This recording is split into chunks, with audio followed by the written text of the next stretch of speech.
কয়েকটা কারণে বাংলাদেশে আওয়ামী লীগ এখনও বিএনপি জামাতের চাইতেও অনেক বেশি শক্তিশালী। এর কয়েকটা কারণ প্রথমে একটু উল্লেখ করি। প্রথমত, আওয়ামী লীগ দীর্ঘদিন ক্ষমতায় থাকার কারণে তারা প্রশাসন থেকে শুরু করে রাষ্ট্রীয় প্রত্যেকটা মেকানিজমে তাদের দলীয় লোক তারা প্রতিষ্ঠা করেছে। আর এমনভাবে তারা প্রতিষ্ঠা করেছে যে সম্পূর্ণরূপে সেই লোকটা আওয়ামী লীগ পরিবারের কিনা এবং তারা আওয়ামী লীগ করে কিনা এটা ভালোভাবে যাচাই বাছাই করে তারপর এই গুরুত্বপূর্ণ রাষ্ট্রীয় মেকানিজমগুলোতে তাদের লোক বসিয়ে রেখেছে। আর যেটা এখন পর্যন্ত বহাল আছে, হয়তো কিছু পরিবর্তন হয়েছে কিন্তু সেটা খুবই সামান্য। দ্বিতীয়ত, আওয়ামী লীগ অনেক বড় একটা দল। এই দলের নির্দিষ্ট একটা সংখ্যক জনসমর্থন রয়েছে, যেটা বাংলাদেশের জনসংখ্যার বিবেচনায় বড় একটা পার্সেন্টেজ। মানে বড় একটা পার্সেন্টেজ লোক এই আওয়ামী লীগকে নির্দিষ্টভাবে সবসময় ভোট দেয় এবং এই দলটাকে সমর্থন করে। এছাড়া দীর্ঘদিন আওয়ামী লীগ ক্ষমতায় থাকার কারণে বহু মানুষ এই দলটা থেকে বিভিন্ন ধরনের সুযোগ সুবিধা নিয়েছে।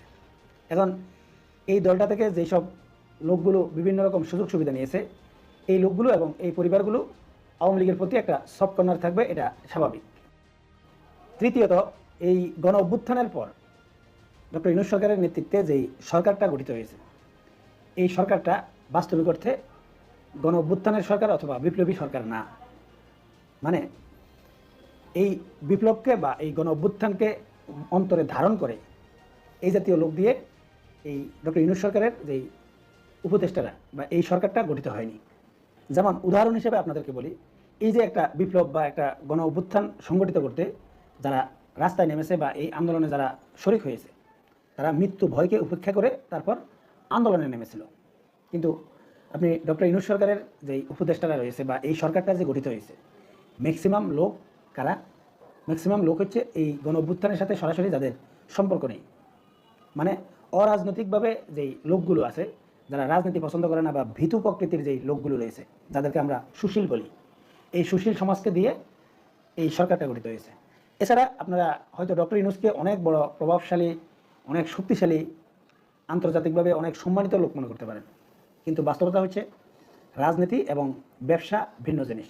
ডক্টর ইউনূস একজন ব্যবসায়ী, আর একটা ব্যবসায়ীর চিন্তা চেতনা থাকে তার ব্যবসা বা তার সম্পদ কিভাবে রক্ষা করা যায়।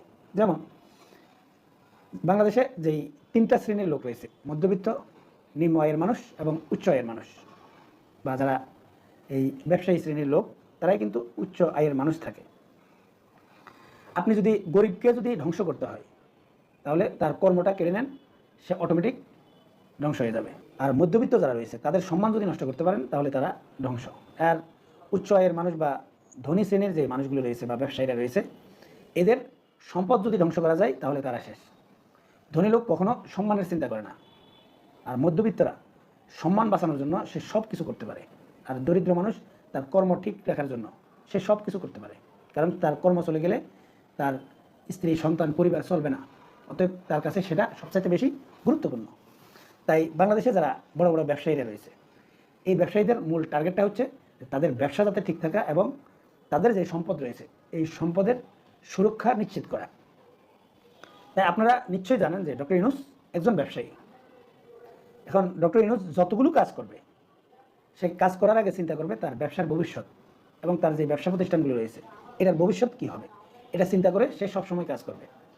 তাই আমি মনে করি এই 5ই আগস্টের পর ডক্টর ইউনূসের নেতৃত্বে যেই এই সরকার গঠিত হয়েছে, এই সরকারটা সবচাইতে বেশি দুর্বল সরকার। কিন্তু বিপ্লবের পর বা গণ অভ্যুত্থানের পর যে সরকারটা হওয়ার কথা ছিল, সেটা অনেক সাহসী সরকার হওয়ার কথা ছিল।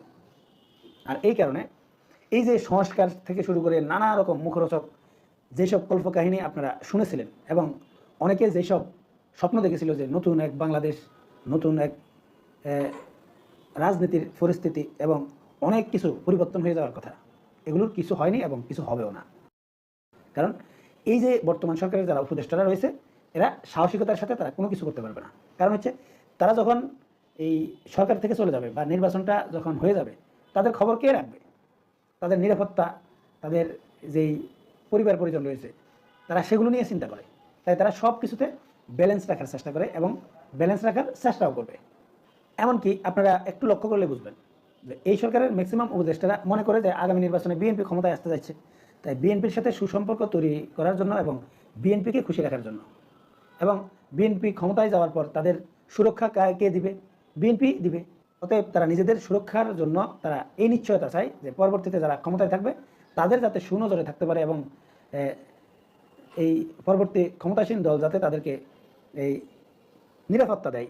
এখন যদি আগামী নির্বাচনের আগেই যদি তাদের মধ্যে যদি ঐক্যটা নষ্ট হয়ে যায়, তাহলে নিশ্চিত ধরে রাখতে পারেন যে আওয়ামী লীগ এই আগামী যেই 5 বছর নির্বাচনের পরে যারা ক্ষমতায় থাকবে এর পরের বার ক্ষমতায় চলে আসার সম্ভাবনা থাকবে। এই যে এনসিপির যেসব নেতারা রয়েছে এদের মধ্যে বহু লোক এনসিপি নেতাকে কিনে নিতে পারবে, আবার বহু আলেমদের গ্রুপ যেগুলো রয়েছে এগুলোকে জামাতের বিরুদ্ধে উস্কে দিতে পারে। তখন কিন্তু এটা বলা যাবে না যে আওয়ামী লীগ এটা করেছে বা বিএনপি এটা করেছে, তারা হুজুরেরা করেছে। এই জাতীয় উস্কানি কিন্তু লাগিয়ে দিতে পারে খুব সহজে। তাই এই আওয়ামী লীগ বিভিন্ন ইসলামিক দলগুলোকে দিয়ে জামাতের বিরুদ্ধে লাগাতে পারবে। আবার এমন অনেকগুলো ইস্যু আছে যে ইস্যুগুলো দিয়ে বিএনপি, জামাত, চরমনাই বা এনসিপি এদের মধ্যে মতানৈক্য তৈরি করে তাদের মধ্যে বড় ধরনের দূরত্ব তৈরি করে দিতে পারবে। আর এই দূরত্বটা যদি আসলেই হয়ে যায় এবং এই দূরত্বটা এখন যেভাবে চলতেছে এভাবে যদি চলতে থাকে, বিশ্বাস করেন আওয়ামী লীগ আগামী নির্বাচনে নির্বাচন করার প্রয়োজন নেই, তারা এরপরে নির্বাচনে ক্ষমতায় চলে আসবে। পরবর্তীকালীন সরকার এবং সশস্ত্র বাহিনীর মধ্যে ক্রমশ বেড়ে যাওয়া দ্বন্দ্ব, বিশেষ করে বিলম্বিত নির্বাচন এবং বিতর্কিত নীতি প্রস্তাবের বিষয়ে। যেমন নীতি প্রস্তাবগুলো কি? যেমন আমেরিকাকে মানবিক করিডোরের নামে ঘাঁটি করতে দেয়া, তারপরে চট্টগ্রাম বন্দর তুলে দেয়া, তারপর সেন্ট মার্টিনস আইল্যান্ড, সেটা তো ইতিমধ্যেই আমেরিকার দখলে প্রায় চলে গেছে। এই সবগুলোর মধ্যে দিয়ে সেনাবাহিনীর সাথে এই যে বেসামরিক সরকার বলে ইউনুসের যেটা আছে তার দ্বন্দ্ব বেড়ে গেছে। যেমন আওয়ামী লীগের নিষেধাজ্ঞা এবং তার রাজনৈতিক নেতাদের আটক, এবং জেলখানার মধ্যেই ইতিমধ্যে বেশ কিছু আওয়ামী লীগ নেতাকে হত্যাও করা হয়েছে। রাষ্ট্রপতির কাছে জরুরি অবস্থা ঘোষণা করার বা সামরিক তত্ত্বাবধানে ঐক্য সরকার, একটা জাতীয় সরকার কিংবা অন্য কোনো সরকার, এই সরকারের বর্তমানের পরিবর্তে তার কিন্তু আহ্বান সেনাবাহিনী একাধিকবার করেছেন। তারা রাষ্ট্রপতির সাথে দেখা করে এই বিষয়ে দাবিও তুলেছে। তাহলে এই সমস্ত পরিস্থিতির পরিপ্রেক্ষিতে একটা প্রশ্ন কিন্তু উঠে আসছে, সেনা অভ্যুত্থান কি তাহলে আসন্ন বাংলাদেশে? সেনাদের চলাচল, জরুরি সেনা সভা এবং সেনা প্রধানের সরাসরি জনসাধারণকে সতর্ক বার্তার মাধ্যমে যে সতর্ক বার্তা তিনি দিচ্ছেন তার মাধ্যমে দেখা যাচ্ছে অভ্যুত্থানের সম্ভাবনা কিন্তু প্রকট হয়েছে। কিন্তু এই সম্ভাবনা ফলপ্রসূ হবে কিনা এই বিষয়টি বিচার করতে গেলে প্রথমেই নজরে পড়ে পরাশক্তি আমেরিকা তার ভূ রাজনৈতিক স্বার্থে বাংলাদেশের ওপর নজর ফেলেছিল অনেক আগে থেকে। এখন তাদের সেই প্ল্যান সফলতার দোরগোড়ায়। ইউনুস তাদের বাজির ঘোড়া, এই ঘোড়া হারুক এটা চায় না আমেরিকা। বাংলাদেশে মার্কিন charge d'affaires Tracy Jacobson তিনি তো এখন খোলাখুলি নেমে গেছেন আমেরিকার স্বার্থ সেটা সিদ্ধি করার জন্য। লন্ডনে কয়েকদিন আগে লন্ডনের তারেক রহমানের সঙ্গে দেখা করে, তারেক রহমান বিএনপির নেতা, তার সঙ্গে দেখা করে আমেরিকার স্বার্থ দেখার কথা আদায় করেছেন ওই ট্রেসি জ্যাকবসন। সুতরাং সেনা শাসনকে সমর্থন করবে না আমেরিকা এটা বলা যায়, কিন্তু ভারত সমর্থন দিতে পারে সেনা অভ্যুত্থানকে। ভারত চায় বাংলাদেশে একটি free, fair and inclusive election যত শীঘ্র সম্ভব হোক। এইখানে সেনাবাহিনীর সাথে ভারতের চাওয়াটা এক। এবং শুধু তাই নয়, free, fair and inclusive election মানে যেখানে আওয়ামী লীগ প্রতিদ্বন্দ্বিতার সুযোগ পাবে।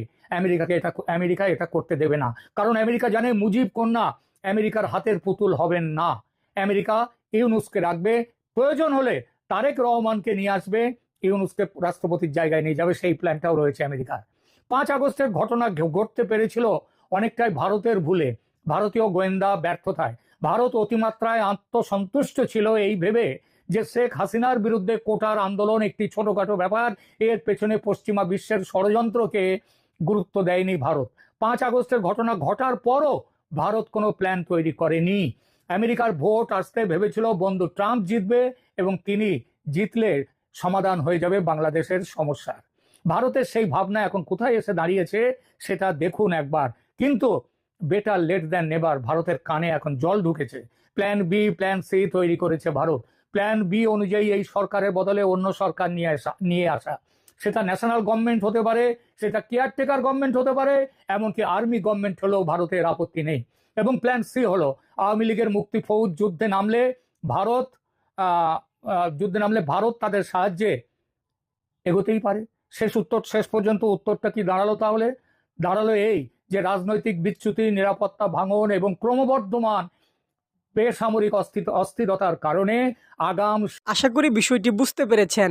এ নিয়ে আপনার গুরুত্বপূর্ণ মন্তব্যটি অবশ্যই কমেন্ট বক্সে জানিয়ে দিবেন। ধন্যবাদ।